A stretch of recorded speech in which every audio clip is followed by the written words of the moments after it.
नमस्कार दोस्तों, मैं हूं प्रशांत और स्वागत है आपका प्रतियोगिता दर्पण में। आज हम बात करने जा रहे हैं स्मॉल मॉड्यूलर रिएक्टर्स के बारे में। ये बहुत ही इंपॉर्टेंट टॉपिक है। सबसे पहले हम न्यूज़ देख लेते हैं। India working on small modular reactions, ये यूनियन मिनिस्टर जितेंद्र सिंह जी का स्टेटमेंट है। अभी हाल ही में नीति आयोग ने एक रिपोर्ट रिलीज की है जिसका नाम है report on the role of small modular reactor in energy transition. अब हम आगे देखेंगे कि इस रिपोर्ट की क्या रिकमेंडेशंस है, स्मॉल मॉड्यूलर रिएक्टर क्या होता है और हाल फिलहाल में न्यूक्लियर एनर्जी रिलेटेड इश्यूज क्या हैं इंडिया में। काफी डिटेल से हम इसमें डिस्कशन करेंगे। अब इस रिपोर्ट ने स्मॉल मॉड्यूलर रिएक्टर्स के पोटेंशियल को काफी हाईलाइट किया और ये बताया कि जो लार्ज रिएक्टर्स है ना, उनको उनके आउटपुट को ये कॉम्प्लीमेंट कर सकते हैं अगर इन्हें ठीक से यूज किया जाए और ठीक से इन्हें डिप्लॉय किया जाए तो। लेकिन साथ के साथ एक कंसर्न भी हाईलाइट किया, वो चैलेंजेस, जैसे एग्जांपल के लिए काफी सारे जो स्मॉल मॉड्यूलर रिएक्टर्स की जो टेक्नोलॉजी है ना, तो काफी ऑल्टरनेटिव टेक्नोलॉजीज अवेलेबल है। इसके बाद फाइनेंसिंग के इश्यूज आते हैं, ठीक है, और काफी सारे कंसर्न्स इस रिपोर्ट में हाईलाइट किए गए। तो आइए डिटेल से समझते हैं कि क्या इस रिपोर्ट में हाईलाइट किया गया है। अब यहाँ सबसे पहले हम रिकमेंडेशंस देख लेते हैं इस रिपोर्ट के। रिकमेंडेशंस में सबसे पहला जो रिकमेंडेशन है वो है standardization of the designs of components of the SMR. Then second recommendation है लो कॉस्ट फाइनेंस। जैसा कि हमने देखा था कि फाइनेंस के जो इशू आ रहे हैं उसको नीति आयोग ने हाईलाइट किया है।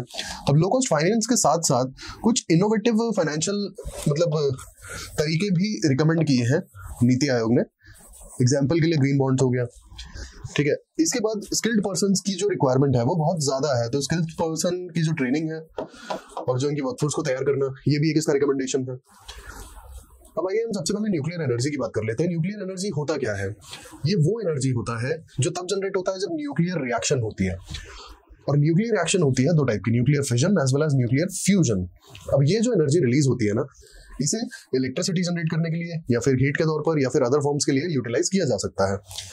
अब अगर फिजन की हम बात करें तो कोई एक बड़ा पार्टिकल है, ये दो छोटे पार्टिकल्स में टूटेगा और साथ के साथ एनर्जी रिलीज होगी। ये हो गया हमारा न्यूक्लियर फिजन। और न्यूक्लियर फ्यूजन की अगर हम बात करें तो दो छोटे पार्टिकल हैं, ये कंबाइन करके और एक बड़ा पार्टिकल बनाएंगे और यहाँ पर भी एनर्जी रिलीज होगी। ये हो गया एनर्जी न्यूक्लियर फ्यूजन, ठीक है।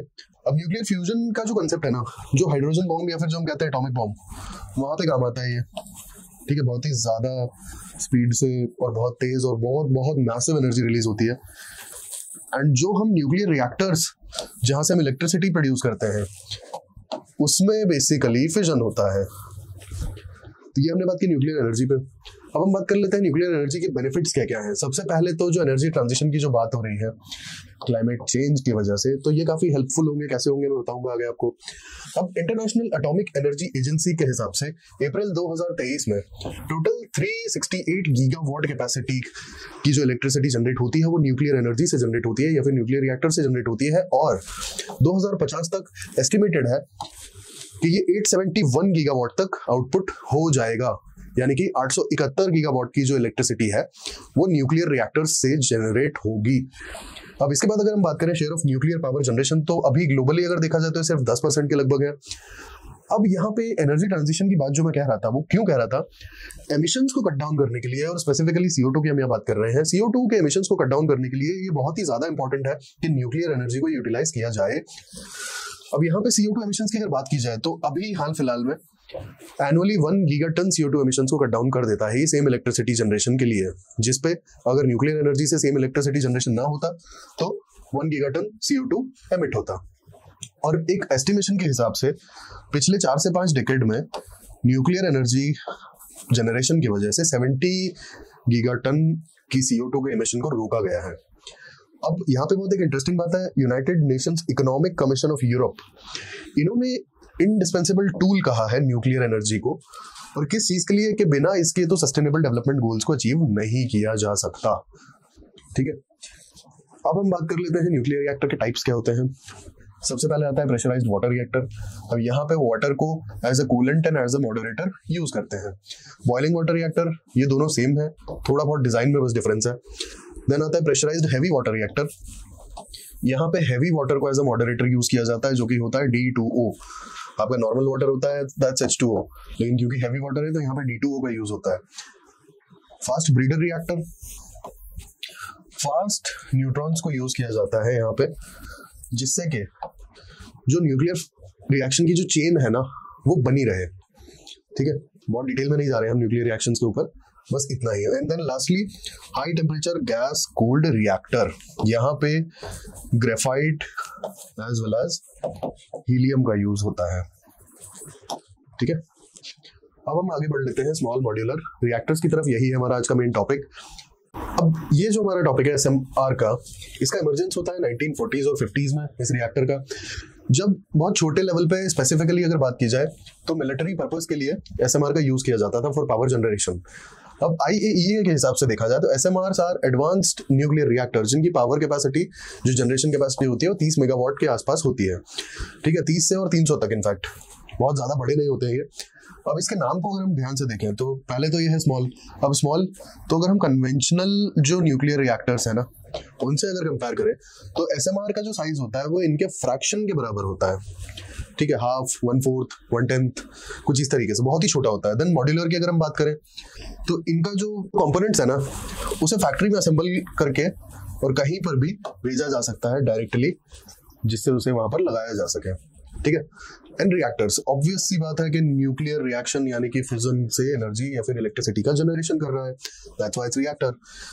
अब काफी सारी कंट्रीज का SMR के बारे में ये विचार है कि 2035 तक उन्हें डिप्लॉय कर दिया जाए। रीजन बीइंग आप भी जानते हैं, जीरो एमिशंस और क्लाइमेट चेंज, ये सारे जो इश्यूज चल रहे हैं, सब लोग इस पे काम करना चाहते हैं और इसे एड्रेस करना चाहते हैं बहुत सीरियसली। अब हम बात कर लेते हैं types of SMR। Land based water cooled SMR, water का यहाँ पे moderator as well as coolant का यूज होता है।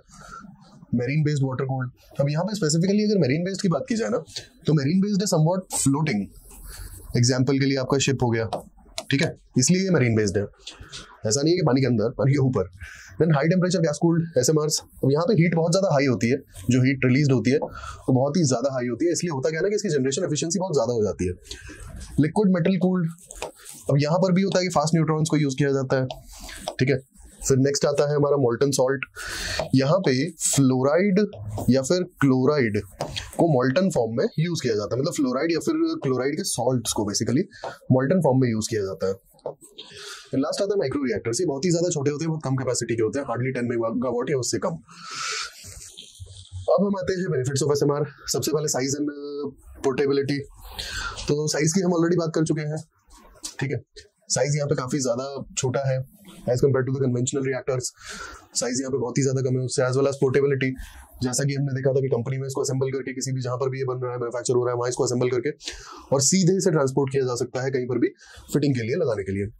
देन एमिशंस, ऑब्वियस सी बात है कि CO2 एमिशंस कट डाउन होंगे ही होंगे अगर न्यूक्लियर एनर्जी का यूज होगा इलेक्ट्रिसिटी जनरेशन के लिए। स्पेसिफिकली अगर इंडिया के केस में देखें 2/3 से भी ज्यादा जो एनर्जी जनरेशन है, इलेक्ट्रिसिटी जनरेशन है, वो होता है कोल से। ऑब्वियस सी बात है कि यहाँ पे एमिशंस कट होंगे।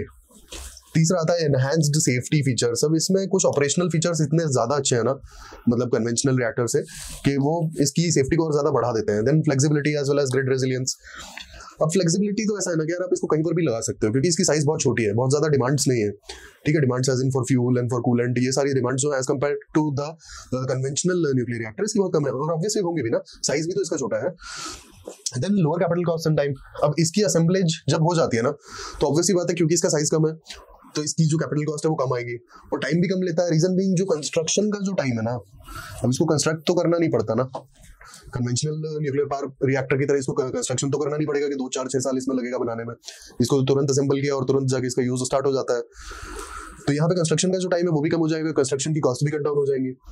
पोटेंशियल फॉर डिसेंट्रलाइजेशन, अब क्योंकि इसकी साइज बहुत छोटी है और ठीक ठाक एनर्जी का जनरेशन हो जाता है। अब हो जाता है तो डिसेंट्रलाइजेशन से मतलब क्या है? यहाँ पे डिसेंट्रलाइजेशन से ये मतलब है कि किसी पर्टिकुलर इंडस्ट्रियल टाउन या पर्टिकुलर सिर्फ इंडस्ट्री की अगर हम बात कर लें या फिर कम्युनिटी की हम बात कर लें, तो ये कम्युनिटीज या फिर इंडस्ट्रीज अपना एक पर्सनल या फिर प्राइवेट पावर प्लांट भी लगा सकती है, ऑब्वियसली बात है। ठीक है, वो भले कम्युनिटी बेस्ड होगा या फिर इंडस्ट्रियल बेस्ड होगा, बट ये लोग अपना खुद का एक पावर प्लांट लगा सकते हैं ना, जहां से इनका एनर्जी या फिर पावर जनरेशन होगा। Then integration with the renewable energy. अब रिन्यूएबल एनर्जी एग्जांपल के लिए आप सोलर ले लीजिए या विंड ले लीजिए, तो इनका जो सप्लाई है ये सालों भर सेम नहीं रहता है। एग्जांपल के लिए सोलर का जो एफिकेसी है वो स्पेसिफिकली अगर हम नॉर्थ इंडियन विंटर्स में देखें तो थोड़ा सा कम हो जाता है। विंड का आप देखो सालों भर हवा तो चलती नहीं है ना, जहां पर भी विंड प्लांट्स हैं आप अगर वहां देखोगे टर्बाइंस तो सालों भर वो ऑपरेटिव नहीं रहते हैं, तो ये एक इशू है। तो जब यहां से सप्लाई थोड़ा सा नीचे जाएगा या कम होगा तो इसको कॉम्प्लीमेंट करने के लिए या इसको सपोर्ट करने के लिए इसको हम इंटीग्रेट भी कर सकते हैं। Pre fabricated units obviously already ये बना हुआ होता है, कहीं भी इसको ले जाया जा सकता है बहुत इजीली, बहुत ज्यादा कंस्ट्रक्शन और बहुत ज्यादा मतलब उसमें टाइम और कॉस्ट वेस्ट नहीं होता है। Then SMR offer saving in cost and construction time, yes, have lower cooling requirements. अब लोअर कूलिंग रिक्वायरमेंट्स होती है ना, क्योंकि फ्यूल वगैरह कम डलता है as well as heat generation भी कम होता है, तो बहुत ज्यादा पानी या फिर कूलेंट की जरूरत नहीं पड़ती है। ठीक है, जनरली पानी ही यूज किया जाता है कूलेंट के तौर पे, जो हीट जनरेट होती है उसको ठंडा करने के लिए कूलेंट। तो अब इसको इनलैंड या फिर कॉन्टिनेंटल साइड में भी लगाया जा सकता है। जैसे आप अगर इंडिया के पावर प्लांट्स देखेंगे तो या तो बहुत बड़ी नदियों के किनारे पे हैं या फिर कोस्टल एरियाज में है, तो ये इस चीज को चैलेंज कर सकता है। ठीक है, लोअर कूलिंग रिक्वायरमेंट्स है इसलिए। एंड लास्टली रिफ्यूलिंग नीड्स जिसकी थोड़ी सी कम है, 30-40 साल तक एक बार अगर इसमें फ्यूल डाला, जो भी इसका न्यूक्लियर फ्यूल है, जो यूरेनियम है, जो भी इसमें डालना है, 30 से 40 साल तक ये इलेक्ट्रिसिटी प्रोडक्शन करता रहेगा, इलेक्ट्रिसिटी जनरेशन होता रहेगा। अब चैलेंजेस की अगर हम बात करें, टेक्नोलॉजी चॉइस इशू इसका सबसे बड़ा इशू है। जैसा कि हमने बात की थी कि ऑल्टरनेटिव टेक्नोलॉजीज बहुत ज्यादा अवेलेबल है, तो फिलहाल ये चूज करने में दिक्कत हो रही है कि क्या किस पर्टिकुलर टेक्नोलॉजी को या किस पर्टिकुलर स्टीरियोटाइप को, सॉरी प्रोटोटाइप को आगे बढ़ाया जाए। देन सप्लाई चेन इश्यूज, क्योंकि थोड़ा सा नॉवल टेक्नोलॉजी है, थोड़ा नया है, तो सप्लाई चेन के भी इश्यूज आते हैं। और प्लस जो कन्वेंशनल न्यूक्लियर रिएक्टर्स है ना, वो ऑलरेडी अपना सप्लाई चेन एस्टैब्लिश कर चुके हैं, और अब ऑब्वियसली बात है कि थोड़ा बहुत इनका नीड्स में भी डिफरेंस होगा, तो सप्लाई चेन के भी इश्यूज हैं। इंटरनेशनल सेफगार्ड्स, अब यहाँ पर कन्वेंशनल न्यूक्लियर रिएक्टर्स के केस में तो IAEA ने काफी सारी गाइडलाइंस और यूनाइटेड नेशंस ने काफी सारी चीजें प्रोवाइड की हुई है, बट SMR के केस में ऐसा कुछ नहीं है। और क्योंकि ये टेक्नोलॉजी नया है, तो दोबारा से सेफगार्ड्स और जो भी टेक्निकल मेजर्स की बात की जाए तो वो जरूरत पड़ेगी कि इसके लिए दोबारा से वो सारी चीजें नोट डाउन की जाए और उन्हें डिफाइन किया जाए। देन वेस्ट डिसएडवांटेजेस, अब इसमें क्या होता है ना, न्यूक्लियर वेस्ट जनरेशन थोड़ा सा ज्यादा है, उसे डिस्पोज करने के लिए इश्यूज आएंगे, कहाँ डिस्पोज किया जाएगा, कैसे डिस्पोज किया जाएगा। पब्लिक परसेप्शन एंड एंगेजमेंट, अब पब्लिक का क्या रहता है ना कि वो हमेशा न्यूक्लियर पावर प्लांट के अगेंस्ट ही रहती है, और क्यों रहती है उसका रीजन अगर आप देखेंगे तो फुकुशिमा जैसे जो डिजास्टर्स होते हैं ना, ऐसे में एक कॉमन मैन का बहुत ज्यादा नुकसान हो जाता है, और कई पुश्ते होता है ना कि ये जो रेडिएशन है इनकी वजह से कई पुश्तों तक मतलब दिक्कत होने लगती है, आने वाली कई 7-8 जनरेशन तक वो चीज दिखती है, कोई भी डिफॉर्मिटी है, कोई भी डिसेबिलिटी है, तो ये 7-8 जनरेशन तक कैरी फॉरवर्ड हो जाती है। तो ये एक बहुत बड़ा रीजन है। और जतापुर के केस में भी हमने देखा कि काफी पब्लिक का जो परसेप्शन था वो सही नहीं था कि वेस्ट डिस्पोजल अगर यहाँ पर होगा तो हम लोग की हेल्थ का क्या, तो ऑब्वियसली ये होता ही होता है। अब economic benefit of bigger conventional reactors, जैसा कि मैंने आपको बताया कि सप्लाई चेन्स ऑलरेडी एस्टैब्लिश्ड है, जो पुराने और मतलब कन्वेंशनल न्यूक्लियर रिएक्टर्स हैं जो बड़े हैं। इसके बाद एक और चीज है कि जो ऑपरेटर्स है ना, वो कन्वेंशनल जो न्यूक्लियर रिएक्टर्स है उनका साइज बहुत ज्यादा बढ़ा के रखते थे, इसी कारण से उनको बेनिफिट्स और प्रॉफिट्स बहुत ज्यादा होते थे। बट क्या SMR के केस में ये सेम चीज हो पाएगी? इकोनॉमिक अगर हम परसेप्शन की अगर बात करें, यहाँ पे बेनिफिट्स की बात करें अगर, तो then establishing a fleet of smaller SMRs, greater cost for security. Obvious सी बात है कि एक बड़ा कन्वेंशनल पावर प्लांट लगाया, न्यूक्लियर रिएक्टर बनाया, आसपास बड़ी बड़ी दीवारें बना दी और सिक्योरिटी के लिए आपने गार्ड बैठा दिया। एक बड़ा पावर प्लांट काफी अच्छा जनरेशन है पावर का, हो सकता है कि 800-1000 मेगावाट तक हो, और वहाँ 4-5 बंदे सिक्योरिटी के लिए आपने लगा रखे हैं। बट यहाँ पे क्या होगा कि हमने जो बात की थी कि 30 से 300 मेगावाट, वो बहुत बड़ी जनरेशनल कैपेसिटी तो है नहीं, और स्पेस भी कम है। अब लगाया तो सिक्योरिटी के इश्यूज तो बढ़ेंगे ना आपके, और सिक्योरिटी की आपकी कॉस्ट भी बढ़ेगी, क्योंकि अगर आपको ज्यादा पावर चाहिए तो आपको मल्टीपल प्लांट्स लगाने पड़ेंगे, तो ये भी एक इशू है। अब हम बात करेंगे इंडियन सिनेरियो के बारे में कि इंडिया में ये जो चीजें हैं SMR से रिलेटेड, जैसे हाल फिलहाल में नीति आयोग का इस पे स्टेटमेंट आया, इसके बाद हमारे जो यूनियन मिनिस्टर है उनका स्टेटमेंट आया, तो इंडिया में सिनेरियो क्या है न्यूक्लियर पावर को लेकर के। अब इंडिया में एटॉमिक एनर्जी एक्ट 1962 डील करता है एटॉमिक एनर्जी यानी कि न्यूक्लियर एनर्जी से जो भी काम होता है उसको डील करने के लिए सारी चीजें, सारे प्रोविजंस यहाँ मौजूद हैं। अब इसके अकॉर्डिंग अगर हम इस एक्ट को ढंग से देखेंगे तो प्राइवेट कंपनीज जो है ना, वो जूनियर इक्विटी पार्टनर्स तो बन सकती हैं, मतलब कंपोनेंट्स या फिर बिल्डिंग में हेल्प करके, लेकिन जनरेशन जो है ना, जनरेशन सिर्फ और सिर्फ गवर्नमेंट के हाथ में है। अब अगर आप ओनली 2 जनरेटर्स ऑफ इंडिया अगर देखेंगे न्यूक्लियर पावर से जो इलेक्ट्रिसिटी जनरेशन करती हैं बॉडीज, वो है NPCIL and Bhavini. These are the only 2 nuclear power generators of India. Private sector के पास जनरेशन के राइट्स नहीं है, और ये लॉ में साफ है। ठीक है, एटॉमिक एनर्जी को प्रोहिबिटेड लिस्ट में आता है, ये प्रोहिबिटेड सेक्टर्स में। बट इसमें एक खास बात ये है कि न्यूक्लियर एनर्जी के जो इक्विपमेंट्स हैं और जो मैन्युफैक्चरिंग है और जो कंस्ट्रक्शन है ना, उसमें FDI की कोई लिमिट नहीं है, कोई रेस्ट्रिक्शन नहीं है FDI को लेकर के, फॉरेन डायरेक्ट इन्वेस्टमेंट को लेकर के। ठीक है, अब क्योंकि FDI की लिमिट यहाँ पर नहीं है, चाहे वो मैन्युफैक्चरिंग हो, चाहे वो सप्लाईज हो, चाहे वो कंपोनेंट्स हो, तो इसमें नहीं है, तो ऑब्वियसली बात है कि FDI तो इसमें आएगा ही ना। और FDI आने से तो जो बेनिफिट्स हैं वो भी हम थोड़ा सा डिस्कस कर लेंगे। अब इन अ latest move, NITI Aayog panel has reportedly recommended changes to the act, this act, to India's foreign investment policies, FDI, so domestic as well as foreign companies can complement nuclear power generation. अब ये चीज important है, नीति आयोग ने ये recommendation दिया है कि foreign as well as domestic companies, private companies, अगर हम एक्ट को as well as FDI policies को थोड़ा सा चेंज कर दें, थोड़ा सा अमेंड कर दें अपने बेनिफिट के लिए, economic benefit basically of the country, तो क्या हमारे जो न्यूक्लियर पावर जनरेशन में ये कंपनीज अगर आ जाती हैं तो बेनिफिट्स होंगे। अब हम थोड़ा सा इसको डिटेल में अगर जाएं तो प्राइवेट कंपनीज यानी कि अगर जनरेशन में जैसे नीति आयोग ने रिकमेंड किया है, ठीक है, तो हम प्रोज एंड कॉन्स दोनों पे बात कर लेते हैं। नीति आयोग ने जो रिकमेंड किया है कि domestic as well as foreign companies को आने दिया जाए जनरेशन में। अब अगर प्रोज की बात करें तो ऑब्वियसली एफिशिएंसी, कहीं ना कहीं रेड टेपिज्म की वजह से गवर्नमेंट ऑर्गेनाइजेशंस की एफिशिएंसी खराब हो जाती है। टेक्नोलॉजी, अब प्राइवेट कंपनीज की सबसे खास बात ही ये होती है टेक्नोलॉजी, कटिंग एज टेक्नोलॉजी के साथ में काम करते हैं, और नहीं होती है तो उस पर रिसर्च करते हैं और R&D के लिए पैसा भी खर्च करते हैं क्योंकि इनके पास रिसोर्सेज होते हैं। ये दूसरा फायदा, ठीक है, एफिशिएंसी एंड टेक्नोलॉजी। तीसरा, अब ऑलरेडी ये कंपोनेंट्स और लाइक सप्लाई के बिजनेस में तो पहले से भी हैं और काफी सारी कंपनीज इंटरेस्टेड भी हैं, तो हम शॉर्ट टर्म बेसिस पे करके देख सकते हैं ना, क्योंकि अगर हमारी जैसे जो इंडिया में पावर की डिमांड है ना, पावर की डिमांड आने वाले 10 सालों में it has to be doubled. जिस हिसाब से क्लाइमेट चेंज हो रहा है और जिस हिसाब से लोगों में डिजिटाइजेशन बढ़ रहा है और अर्बनाइजेशन की तरफ लोग जा रहे हैं, तो पावर की डिमांड बहुत स्पाइक मारने वाली है अगले 1 डेकेड में। तो हमें ऑब्वियस सी बात है कि थोड़े एफिशिएंट जनरेटर्स चाहिए, और हाल फिलहाल के लिए हम कोल पे डिपेंडेंट तो रह नहीं सकते। रीजन, इंडिया का जो टारगेट है प्रधानमंत्री जी ने जो बोला है 2070 तक एमिशंस को लाइक जीरो एमिशंस, ठीक है। तो अब इस तरीके के टारगेट्स को अचीव करने के लिए हमें क्या करना पड़ेगा कि हमें प्राइवेट सेक्टर को एंगेज करना ही पड़ेगा।